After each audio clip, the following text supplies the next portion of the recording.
When you buy a house, you've obviously got to pay a deposit, but there are other costs that you're probably not even aware of. And these come with the due diligence part. So this is not the ongoing cost. This is the cost to just buy the property. So after you've factored in the deposit, you also will need to factor in the thing to do your due diligence.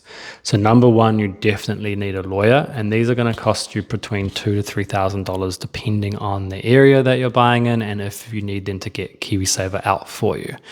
On top of that, you probably would want a building report, and these would cost around $500 per property or more. The bank might also ask you for a weather tightness report. Don't get one of these unless the bank asks you, and this is going to be more expensive on top of the building report.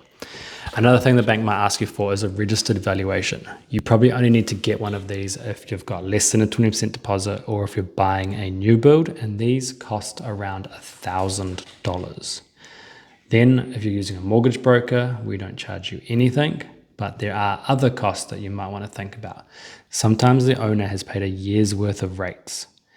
And that means that if you're buying a property in the middle of the year, you need to pay them back for that. So factor that in as well. And it's hard to kind of know that until you speak to the lawyers.